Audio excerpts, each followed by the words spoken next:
자, 오늘은 하나님의 말씀 욥기서 38장과 39장을 보겠습니다. 우리 38장 1절에서 우리 39장 마지막 절까지 798면 구약성경 798면 욥기서 38장 1절에서 39장 마지막 절까지 한 절씩 교독합니다. 그때의 여호와께서 폭풍우 가운데서 욥에게 말씀하여 이르시되 너는 대장부처럼 허리를 묶고 내가 네게 묻는 것을 대답할지니라.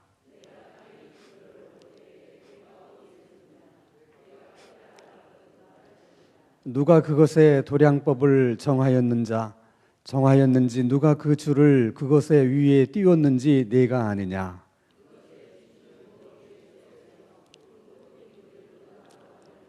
그때의 새벽별들이 기뻐 노래하며 하나님의 아들들이 다 기뻐 소리를 질렀느니라.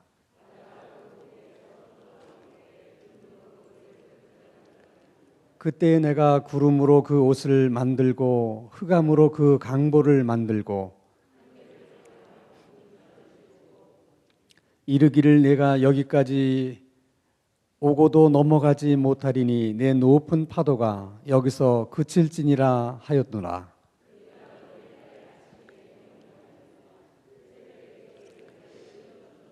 그것으로 땅끝을 붙잡고 악한 자들을 그 땅에서 떨쳐버린 일이 있었느냐.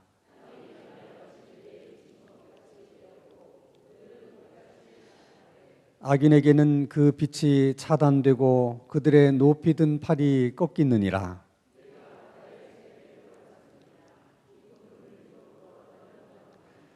사망의 문이 내게 나타났느냐. 사망의 그늘진 문을 내가 보았느냐.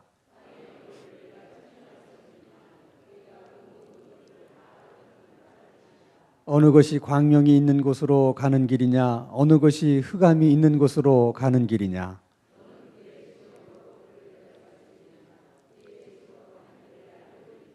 내가 아마도 알리라. 내가 그때에 태어났으리니 너의 횟수가 많음이니라. 내가 환난 때와 교전과 전쟁의 날을 위하여 이것을 남겨두었노라.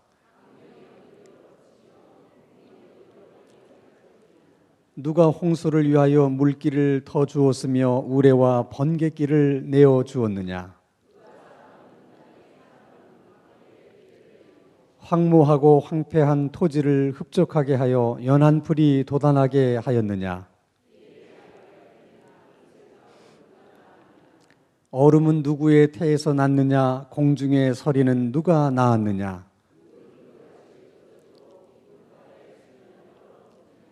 내가 묘성을 메어 묶을 수 있으며 삼성의 띠를 풀 수 있겠느냐.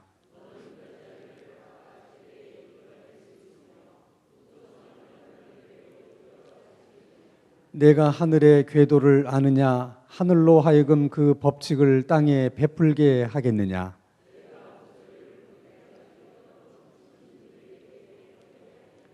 내가 번개를 보내어 가게 하되 번개가 내게 우리가 여기 있나이다 하게 하겠느냐.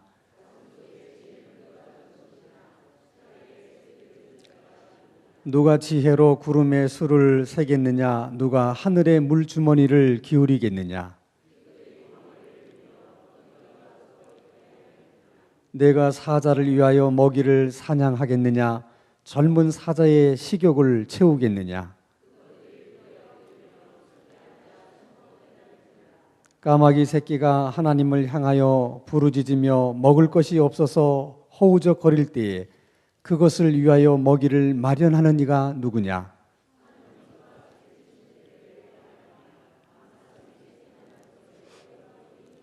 그것이 몇 달 만에 만삭되는지 아느냐. 그 나을 때를 아느냐.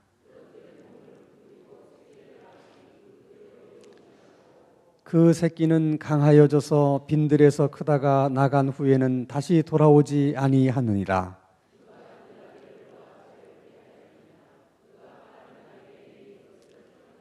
내가 들을 그것의 집으로 소금 땅을 그것이 사는 처소로 삼았느니라.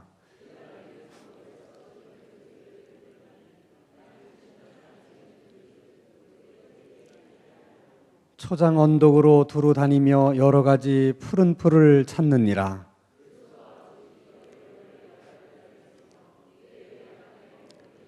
내가 능히 줄로 매어 들소가 이랑을 갈게 하겠느냐? 그것이 어찌 골짜기에서 너를 따라 세례를 끌겠느냐?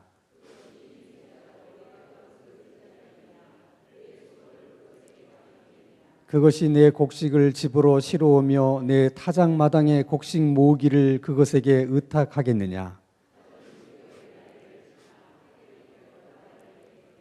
그것이 알을 땅에 버려두어 흙에서 더워지게 하고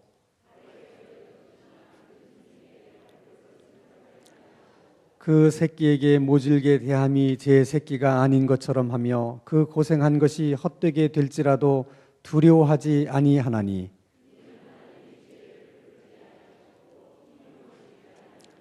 그러나 그것이 몸을 떨쳐 뛰어갈 때에는 말과 그 위에 탄 자를 우습게 여기느니라.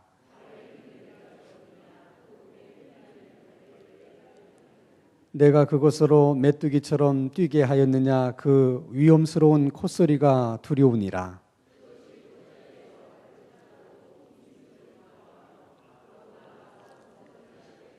두려움을 모르고 겁내지 아니하며 칼을 대할지라도 물러나지 아니하니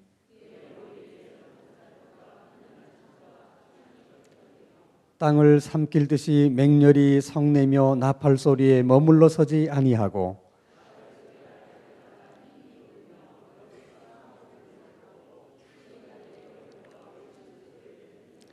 매가 떠올라서 날개를 펼쳐 남쪽으로 향하는 것이 어찌 네 지혜로 말미암음이냐?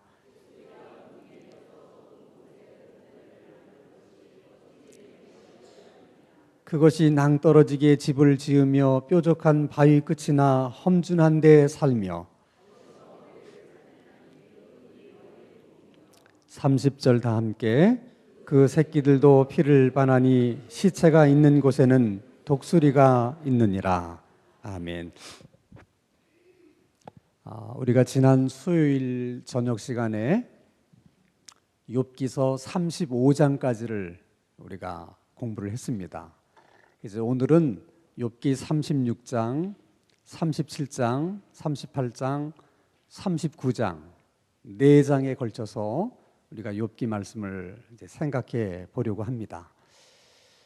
욥기 33장부터는 엘리후라고 하는 욥의 3명의 친구 외에 또 다른 친구가 나타나서 욥에게 아주 지혜로운 충고를 계속해서 얘기를 했습니다.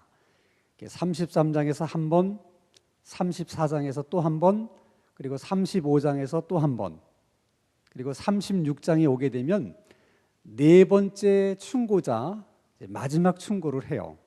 내용을 쭉 읽어보면 우리가 지난 수요일 저녁에 우리가 이야기했던 내용과 많은 부분이 흡사하고 또 똑같은 내용이 반복되고 있다고 하는 느낌을 받습니다. 이렇게 성경에서 비슷한 내용을 이렇게 반복해서 얘기를 하게 되면 언뜻 우리 생각에는 뭐 이게 똑같은 얘기를 또 하시나, 다 아는 얘기인데 우리는 그렇게 받아들이기 쉽지만은 성경이 어떤 내용을 반복한다고 하는 것은 그만큼 그 내용이 중요하기 때문에 그런 거예요. 중요하다고 하는 것은 두 가지 의미가 있어요.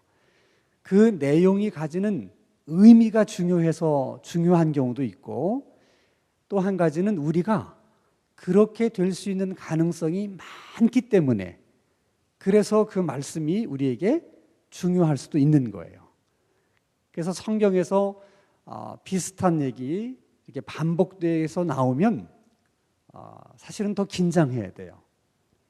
그만큼 중요하기 때문에. 그리고 집중력을 가지고 이제 그 말씀을 들어야 됩니다. 욥기서 36장에 오게 되면 이제 지혜로운 충고를 계속해서 엘리후가 얘기하는데 주제가 하나예요. 그것은 하나님은 공의로우시다. 공의로우신 하나님에 대한 주제를 계속 얘기를 합니다. 그걸 가지고 욥을 충고하는 거예요. 욥의 문제에 대해서. 자, 그러면 공의로우신 하나님이라고 하는 것은 쉬운 얘기로 하면 하나님은 행한 대로 갚아주시는 하나님, 또 심은 대로 거두게 하시는 하나님, 또 뿌린 대로 거두게 하시는 하나님, 그 하나님을 가리켜서 공의로운 하나님이시다, 그렇게 말씀을 합니다. 하나님은 이럴 때는 이렇게 하셨다가 또 뭐 저럴 때는 저렇게 하셨다가 그런 분이 아니라는 거예요. 나침판은 언제나 북쪽을 가리키고 있듯이 하나님은 본질상 공의로우신 하나님이기 때문에 콩을 심으면 반드시 콩만 나오게 하시는 하나님이시지, 하나님이 기분 좋다고 콩 심었는데 어떤 때는 팥을 나오게 했다가 어떤 때는 뭐 쌀이 나오게 했다가 그러시는 분이 아니라는 거예요. 그래서 우리가 행한 대로 갚으시는 하나님이다, 하나님은 그렇게 공의로우신 하나님이다 라는 믿음이 있기 때문에, 그래서 힘들고 어려워도 우리가 정직하게 사는 거예요. 우리가 정직하게 사는 이유가 뭐겠어요?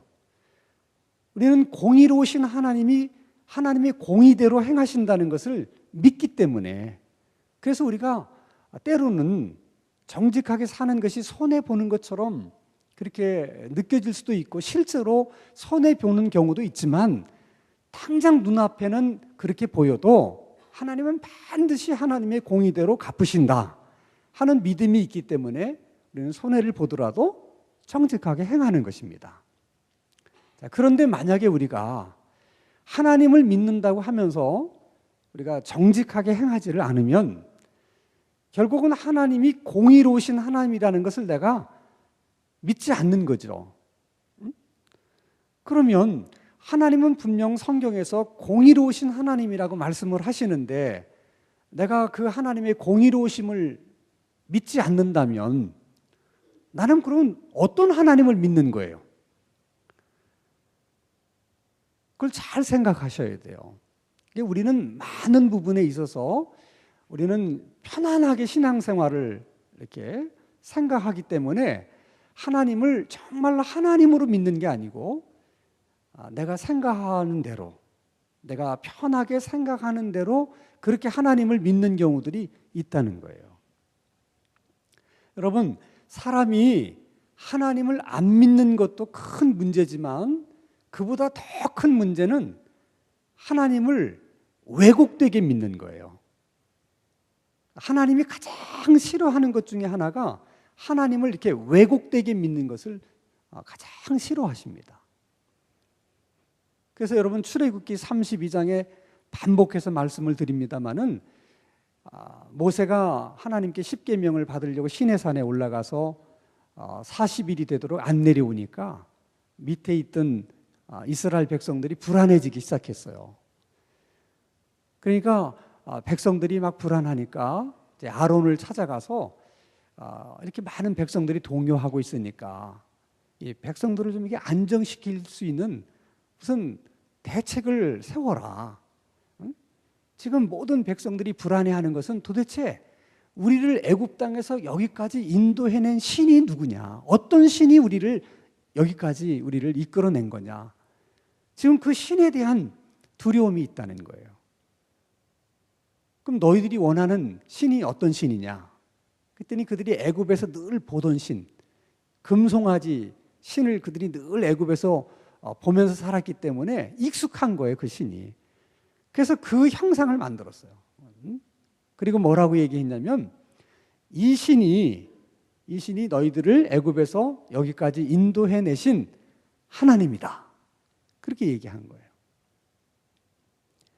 그러니까 그들이 하나님을 부정한 것이 문제가 아니고 그 금송아지를 만들어 놓고 이 신이 하나님이다, 이렇게 얘기한 것이 문제가 된 거예요.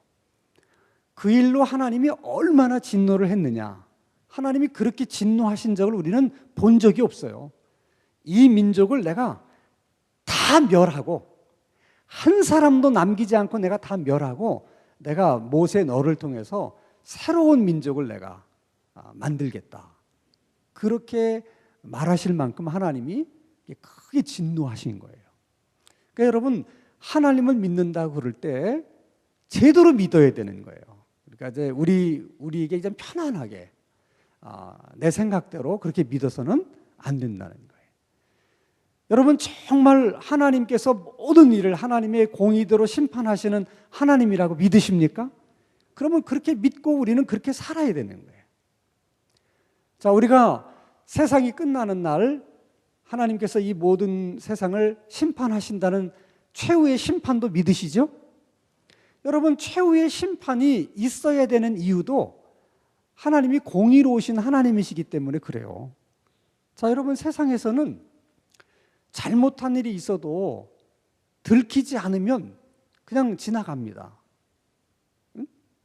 그 사람 죽을 때까지 그냥 모르고 지나갈 수 있어요. 묻히고 지나갑니다. 또 이 세상에서 어떤 경우는 피해자가 가해자가 되기도 하고 가해자가 피해자가 되기도 해요. 그런 억울한 일들이 얼마나 많은지 몰라요, 세상에는. 증명해내지 못하면 그냥 다 당하는 거예요. 그러면 정말 세상이 그렇게 끝나느냐? 그렇지 않다는 거예요. 마지막 날에 하나님께서 그 모든 것을 하나님의 공의대로 갚으시고 어떻게 하신다? 심판하신다는 거예요.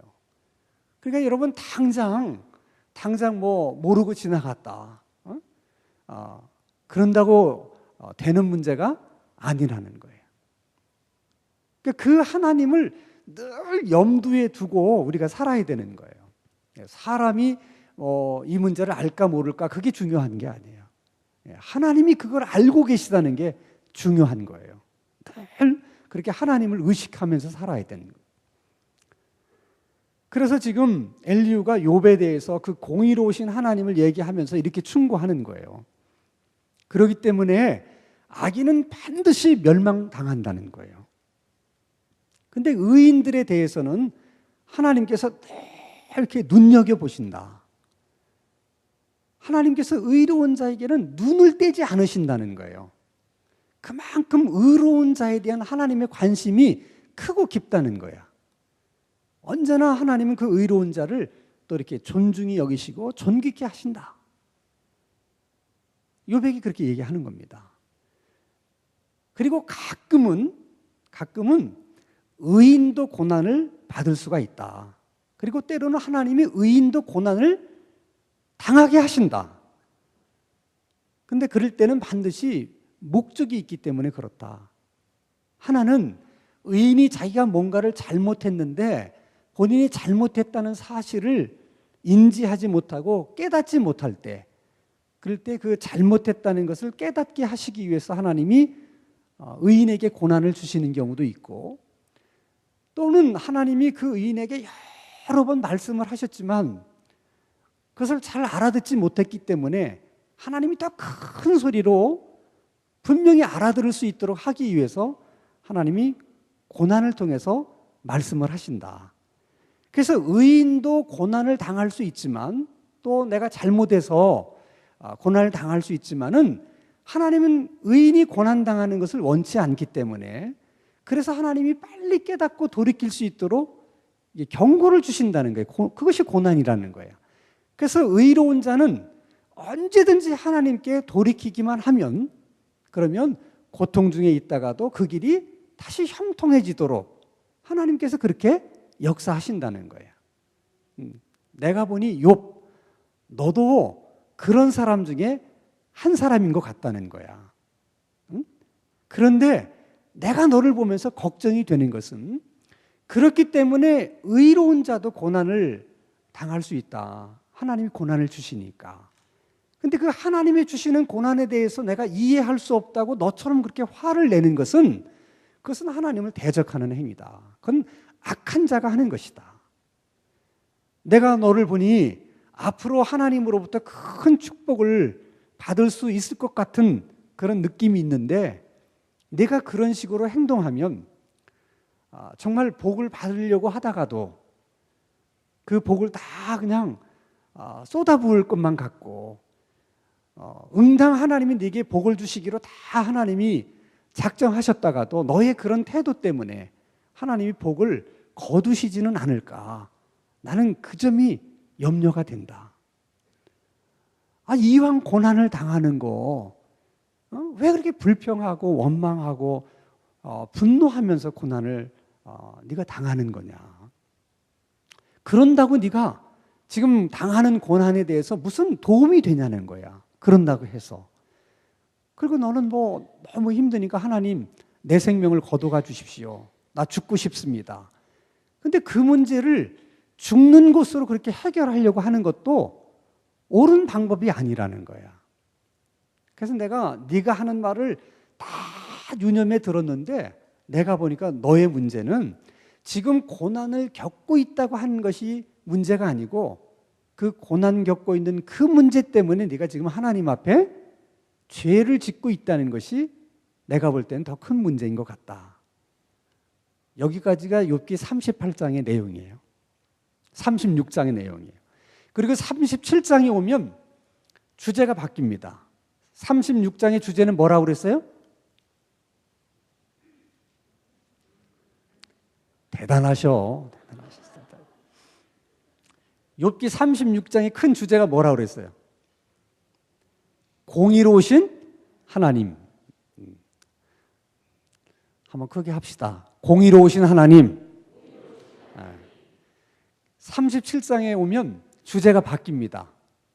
위대하신 하나님. 그러면서 이렇게 얘기를 해요. 사람이 사는 인생에는 다 설명할 수 있는, 설명할 수 없는 얘기들이 너무 많다는 거야. 욥 너의 경우도 설명할 수 없는 사건 중에 하나다. 그러나 그렇다 하더라도 사람이 하나님께 할 수 있는 일이 있고 해야만 되는 일이 있다는 거야. 그게 뭐냐? 하나님을 찬양하는 것이다. 왜냐하면 하나님은 위대하시기 때문에. 지금 네가 겪고 있는 그 고난에 대해서 다 어떻게 설명할 수는 없다 하더라도, 그러나 그렇다 하더라도 너는 하나님께 해야 되는 일이 있다는 거야. 그게 뭐라고요? 하나님을 찬양해야 된다는 거예요. 왜? 하나님은 위대하시니까. 그러면 보통 사람도 그래야 되는데 너는 스스로 생각하기를 의롭다고 지금 얘기하고 있지 않느냐. 보통 사람도 사람으로서 해야 되는 일, 하나님을 찬양하는 일을 네가 해야 되는데 너는 스스로 의롭다고 말하면서 어떻게 네가 하나님께 그럴 수 있느냐. 내가 보니까 너는 스스로 의롭다고 얘기하는데 나는 내가 볼 때는 너는 의로운 사람이 아니다. 왜? 또 지금 말하는 거하고 행동하는 게 다르지 않느냐. 이렇게 얘기를 하는 거예요. 욥이 다 듣고 보니까 구구절절이 다 맞는 얘기잖아. 그래서 욥이 한마디도 반박을 못해요. 대꾸를 못합니다. 그렇다고 해서 욥이 그래, 나에게 너무나 좋은 충고를 해줘서 정말 고맙다. 내가 네 얘기를 다 듣고 있다 보니까 내가 정말 잘못 생각한 것 같다. 내가 지금이라도 뉘우친다. 그랬더라면 욥기는 37장에서 끝났어요. 근데 엘리후의 충고에 대해서 욥이 한마디도 반박을 못해요. 다 맞는 얘기니까. 그러니까 굉장히 예리한 통찰력으로 엘리후가 지혜롭게 충고를 해준 거예요. 그럼에도 불구하고 욥은 내심 마음속에 그래도 나는 억울하다. 응? 네 말이 틀린 말은 없지만 너도 내 입장도 해봐라. 이거는 분명 문제가 있는 거다. 응? 나는 하나님이 직접 나서서 왜 내가 아무 잘못도 없는데 이런 고난을 당하는지 하나님이 해명해 주시기 전까지는 나는 받아들일 수 없다 라고 얘기를 합니다. 하나님은 지금까지 욥이 하는 모든 것을 끝까지 다 지켜보고 계셨어요. 그런데 욥이 그렇게 말을 하니까 이제 어쩔 수 없이 하나님이 개입을 하십니다. 그런데 하나님은 개입하시기 전에 엘리후를 통해서 욥이 자기의 잘못된 생각을 뉘우치고 아마 이렇게 깨닫게 되기를 바라셨던 것 같아요. 근데 욥이 끝까지 엘리후의 지혜로운 충고를 듣고도 돌이키질 않으니까 하나님이 이제 할 수 없이 개입을 하세요. 그게 이제 38장의 내용입니다. 자, 하나님이 욥에게 나타나십니다. 어떻게 나타나시는가? 1절 같이 한번 읽겠습니다. 시작. 그때에 여호와께서 폭풍우 가운데서 욥에게 말씀하여 이르시되. 어디 가운데서? 하나님이 어디 가운데 나타나신 거야? 폭풍 가운데. 하나님이 나타나실 수 있는 방법이 다양하잖아요. 근데 왜 하필이면 폭풍 가운데 나타나셨을까? 여러분, 폭풍 그러면 뭐가 연상되세요? 응? 폭풍. 연상되는 게 뭐예요? 비, 또 바람, 또 파도, 또 여러분들은 생각을 하지 않기로 결심하신 것 같아. 아니, 폭풍 그러면 뭐가 연상이 되시냐고. 에? 비, 바람, 번개, 또 해일, 다 맞는 얘기예요. 근데 폭풍이 가지는 이미지는 아니잖아. 폭풍의 이미지가 뭐예요? 예? 무서움, 또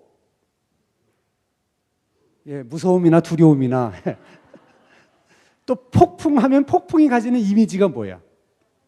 날아가는 거, 뭔가 강력한, 모든 걸 다 쓸어가 버리는 그런 어떤 강력한 것이 이제 폭풍이 가지는 이미지잖아요. 그러니까 하나님이 지금 폭풍 가운데 나타나셨다는 것은 지금 하나님의 마음이 그런 거야. 싹 다 쓸어가 버리고 싶은 그런 마음 속에, 그런 마음으로 지금 욥에게 나타나시는 거예요. 폭풍 속에. 그러면서 욥에게 던지는 하나님의 첫 말씀이 뭐냐? 2절 같이 읽습니다. 시작. 무지한 말로 생각을 어둡게 하는 자가 누구냐? 이건 일종의 책망이에요. 무지한 말로, 아는 것도 없는 게 뭘 아는 것처럼 얘기한다는 거예요. 욥을 보고 굉장히 심한 질책을 하시는 거야. 그러면서 말씀을 하십니다. 3절 같이 읽습니다. 시작. 너는 대장부처럼 허리를 묶고 내가 네게 묻는 것을 대답할지니라. 이건 꼭 무슨 얘기 같으냐면, 이제 무슨 장학 퀴즈 같은 데를 보면 사회자가, 자, 첫 번째 문제 나갑니다. 중요한 문제입니다. 집중해서 잘 들으시기 바랍니다. 그리고 문제를 쫙 얘기하잖아요. 지금 대장부처럼 너는 허리를 동이고 내가 묻는 말에 대답하라 하는 것은, 내가 이제부터 너에게 질문을 할 텐데 잘 듣고 얘기해라. 그렇게 하나님이 이제 표현을 하시는 거예요. 시적으로 잘 들어야 돼. 지금 내가 너에게 묻는 말을. 그리고 대답하라. 그리고서 하나님이 질문을 던지기 시작하는데 하늘에 있는 일들을 다 묻습니다. 하나님이 어떻게 천지를, 이 우주를 창조하셨는가, 그리고 이 하나님이 창조하신 우주가 어떻게 운행되는가 하는 것을 막 물어봐요. 욥이 대답했을까 못 대답했을까? 한마디도 대답을 못해요. 계속 묻잖아. 하나님이 번개가 어떻고 다 물어요. 한마디 대답 못해요. 그러니까 하나님이 갑자기 화제를 바꿔가지고, 하늘에 있는 얘기는 문제가 너무 어려워서 잘 모르는구나. 그럼 내가 땅에 있는 얘기 할게. 그리고 땅에 이제 뭐 짐승들이 어떻게 살고 뭐 이런 얘기를 쭉 또 물어봐요. 대답해 못해요. 못해. 그래서 내가 하나님이 욥에게 물어본 질문의 항문을 다 세봤어. 이렇게. 그때 한 70가지가 돼. 70가지 질문을 하나님이 계속 던지는데 욥이 한마디도 얘기를 못해요. 못합니다. 그런데 사실 욥이 하나님으로부터 듣고 싶었던 대답은 뭔 것 같아요, 여러분? 욥이 정말 하나님으로부터 듣고 싶었던 대답이 있었다면 어떤 대답이었을 것 같습니까?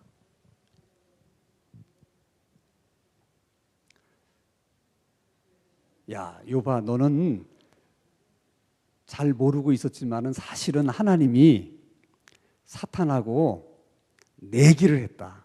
어?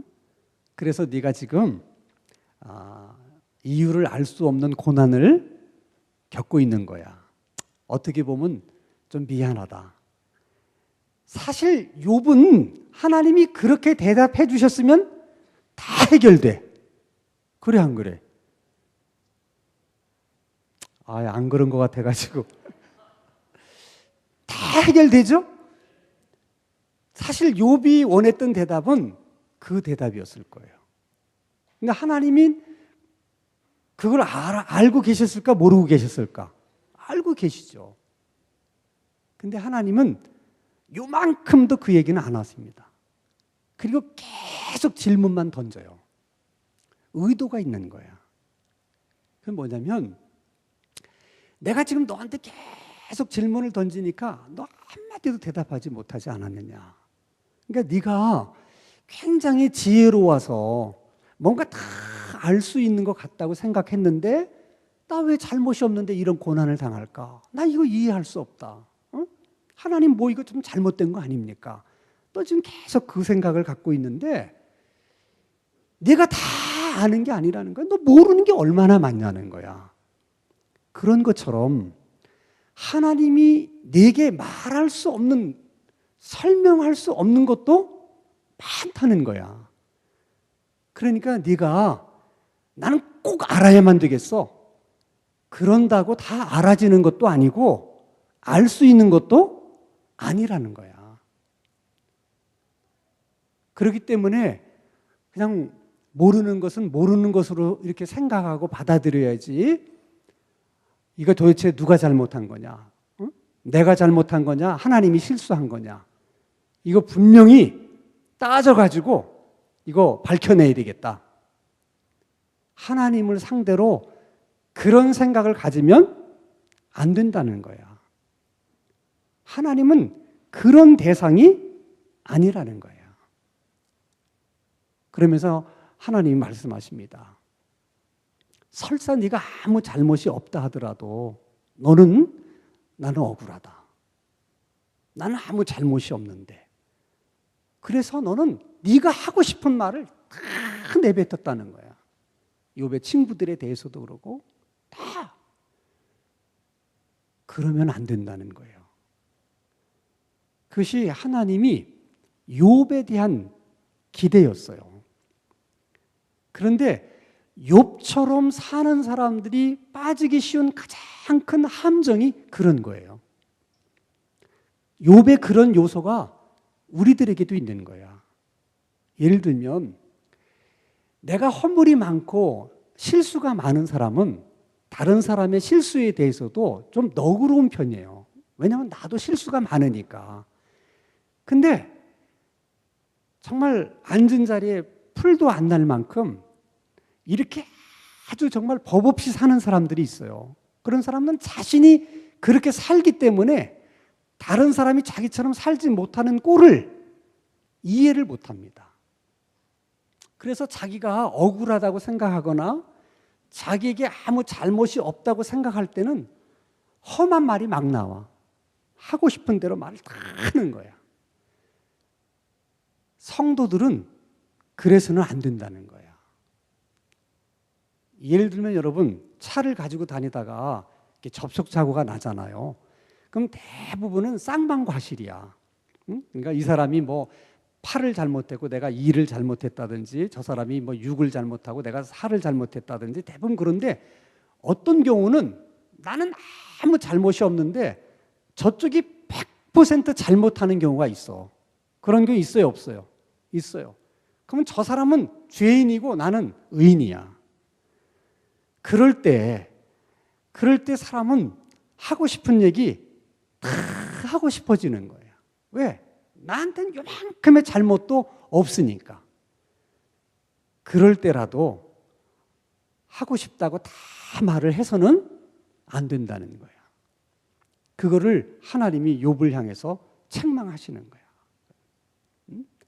그러니까 지금까지 욥은 나는 왜 아무 잘못이 없는데 이런 고난을 당할까? 거기에 집착해 있는 동안에 지금 이런 잘못을 욥이 스스로 하고 있다는 걸 욥이 알았어요, 몰랐어요? 몰랐어요. 이것이 인간의 한계예요. 인간은 여기저기를 다 볼 수가 없어요.